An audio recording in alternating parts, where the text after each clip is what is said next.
venceu milhares, mas Davi venceu 10 de milhares.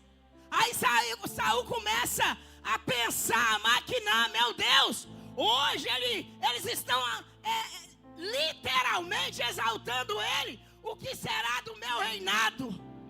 E aí Saul começa a perseguição a Davi. A Bíblia diz que Davi vai a Nobe, ao sacerdote Aimeleque. E ele vai sozinho até ele. E ele chega para o sacerdote e ele pede pão para o sacerdote e para os homens que estavam com ele. Sacerdote Aimeleque. E o sacerdote fala para ele assim: os pães que tem são pães sagrados. Se os homens tivessem tido relações com mulheres, eles não podem comer o pão. E Davi falou: não, eu garanto isso. Está sem mulher já faz um tempo, está na guerra comigo. E ele dá o pão para eles. E ele sai, aí ele pede algo a mais também para Aimeleque. Você tem por um acaso alguma arma? E Aimeleque fala para ele assim: lembra a espada que você usou para matar o gigante Golias? Está ali guardada. Davi pega aquela espada. E quando ele pega aquela espada, ele vai para Gate. Quando Davi chega em Gate, diante do rei Aquis, as pessoas começam a olhar para Davi e dizer: mas ele é o genro do rei? Ele é o cara que matou Golias? Ele é o cara que está famoso agora no Instagram, na internet, no TikTok? Ele é o cara agora. E quando Davi percebe que eles começam a falar dele daquele jeito, daquela forma, o que é que Davi faz? Davi começa a dar uma de doido, pastora Alícia. Começa a babar, começa a deixar escorrer saliva pela barba e começa a riscar os portões da cidade com a espada, porque era uma forma dele se livrar daquele rei. E aí eu já vou entrar na minha mensagem. E o tema da mensagem é temer por quê? Pergunta para o seu irmão: temer por quê? Deus é muito lindo quando Ele ordena e faz as coisas. E quando Davi passa por essa situação, ele escreve o Salmo 34. E alguns pontos eu vou ser breve. Como viver em paz em um tempo de aflição e perseguição. A primeira coisa que nós aprendemos com Davi no Salmo 34, nós aprendemos com ele que para vencer a aflição no tempo da perseguição, nós precisamos ter uma vida de adoração e sensibilidade à voz do Senhor. Querido, quer ver milagre acontecer na tua vida? Abra a tua boca e adora. O pastor As falou do meu tempo de quando eu estava com problema de coração, 1 ano e meio sem poder trabalhar. Aproveitei pra caramba, pastor Lei. O marido trabalhava e eu em casa, cuidando da menina. E naquela época a gente ainda passava roupa, né? Das crianças. Hoje não tem esse negócio não. Hoje você tira da máquina, sacode, bota no bichinho. Antigamente você comprava água mineral, hoje é água da chuva, né? Antigamente era isso. Então eu tinha todo o tempo do mundo de boa. Só que durante todo aquele tempo de luta, com medo, porque quando mexe em todo o seu corpo, tudo bem, mas quando é no coração, as pernas tremem, há uma insegurança, há um temor. Só que durante todo esse período, eu nunca deixei de adorar o Senhor. Porque a adoração atrai a presença de Deus, a adoração atrai a cura, a adoração atrai a libertação, a adoração atrai o milagre, a adoração realiza o sobrenatural, a adoração transforma a nossa vida. Erga a tua mão e diga glória a Deus.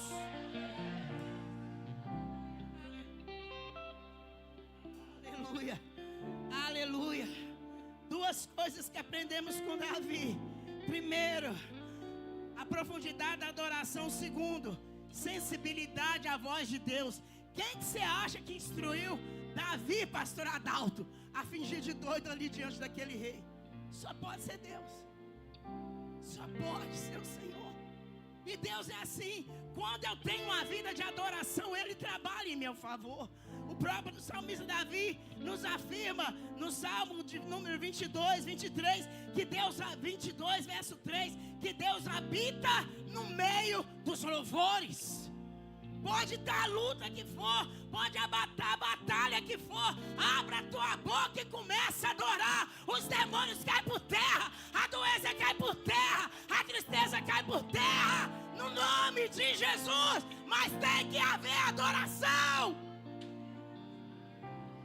Tem que haver adoração. Adoração atrai a presença de Deus. Aleluia. Louvar a Deus em meio às crises e dificuldades. Libera o poder divino e põe em ação a solução de Deus em nosso favor. Tiago 5,13 diz assim: alguém sofrendo entre vós, que ore. Alguém feliz, cante louvores. A Bíblia diz em Hebreus 13,15: o sacrifício que eu quero agora é o fruto dos seus lábios, me reconhecendo com gratidão. Precisamos praticar essa escritura na nossa vida, essa palavra na nossa vida. O sacrifício que eu quero é o louvor puro e verdadeiro através da tua vida. Esse é o louvor. Esse é o louvor que agrada a Deus. Esse é o louvor que toca o coração de Deus. Pastor Aço falou que nós viemos para cá com um sonho, gravar um CD, embora e realmente eu gravei o CD. Só que você vem para cá com um sonho, você chega aqui, você realiza o seu sonho, mas assim que você realiza o seu sonho, Deus fala: agora é hora de realizar o meu sonho. É o que eu quero para você agora. E essa canção, o tema do CD é recomeçar. E sabe quando é que eu compus a primeira canção, que foi carro forte do meu CD? Foi quando eu perdi a minha mãe. Quando eu perdi a minha mãe, o Senhor me deu essa canção. E sabe o que, que Deus ministrava no meu coração? Enquanto eu preparava essa mensagem, é no momento da maior dor que Ele tira o melhor de você. É no momento da aflição, é no momento da insegurança, é no momento da tristeza, que Ele está tirando de você o de melhor que você tem, para glorificar e engrandecer o nome dEle. Aleluia. Então a primeira coisa é adorar. A segunda coisa, aprendemos com Davi a importância de buscarmos a Deus, clamarmos a Ele e termos a certeza de sermos protegidos por Ele, viver na íntegra. Salmo 37, do 3 ao 7. Confia no Senhor. Hoje eu ouvia a reportagem de manhã que o Trump revogou 500 mil casos de imigração. 500 mil casos de imigração. E quando você olha essas coisas, quando aconteceu isso ontem com o rapaz da nossa igreja, verdadeiramente a nossa alma entristece. Verdadeiramente a gente fica questionando a Deus. Só que a Bíblia vai me dizer que os planos de Deus são perfeitos e nenhum dos planos dele para nossa vida serão frustrados. Nenhum. A história que ele escreveu a seu respeito vai ser realizada, queira o inferno ou não. Porque foi o dedo de Deus que escreveu. E aquilo que o dedo de Deus escreve, borracha do capeta não apaga. Deus escreveu uma história de sucesso para a sua vida. Deus escreveu uma história de vitória para a sua vida. Nós aprendemos a importância de confiar. Confia no Senhor e faz o bem. Confia nele. Davi confiou no Senhor no momento mais crítico da vida dele. Ele reconhecia o poderio de Deus sobre a vida dele, o poder que Deus tinha de mudar a história, de mudar a circunstância, de mudar a situação.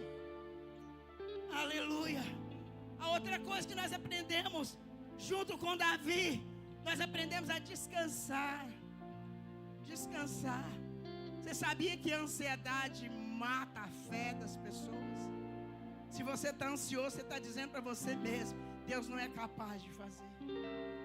A ansiedade rouba e neutraliza a sua fé. A ansiedade rouba e neutraliza a sua alegria. Só que quando eu controlo a minha ansiedade, eu vou entender que existe um Deus que trabalha por mim e eu vou viver o sobrenatural dele na minha vida. Queridos, no ano passado, mais ou menos nessa época, eu desmaiei lá na igreja, eu caí, eu falei isso aqui. E após eu ter desmaiado ali na igreja, passei 5 dias internada no hospital. Fiquei sendo monitorada pelo hospital 30 dias com aparelho no meu coração.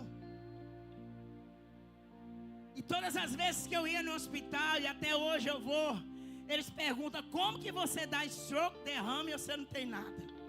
E eu viro para ele assim: pergunta para o meu Deus. Porque quem cuida de mim é Ele é o meu Pai, Ele é meu dono, Ele é meu Senhor, Ele é que me cuida, Ele que me livra, Ele que me guarda, Ele que me liberta, Ele que me transforma. Então é o meu Deus, é Ele que faz. Só que com esse evento eu comecei a cancelar agendas que eu tinha que ir de avião. Eu pensava comigo mesmo: como que eu vou andar de avião? E se eu cair de novo? E se eu desmaiar de novo? E aquele medo começou a roubar a ousadia de Deus na minha vida. E aí, há 3 meses atrás, uma pastora me convida para pregar no acampamento de mulheres em Orlando, Flórida. E eu hesitei em dizer não, mas existe uma voz soberana do céu que fala assim: vai, porque eu vou contigo. E eu falei: pastor, eu vou. 2 semanas faltando para chegar o dia do acampamento, veio aquela tristeza na minha alma, aquela ansiedade. O Espírito Santo falou: na sua vida quem manda sou eu. O dono da sua vida sou eu. Quem controla a sua vida sou eu. Confia em mim e deixa eu trabalhar por você. Descansa em mim. E quando eu ouvi aquela voz audível do Senhor, a minha alma acalmou. Nós começamos a trabalhar, nos preparar para esse acampamento. Para chegar naquele acampamento foi uma batalha.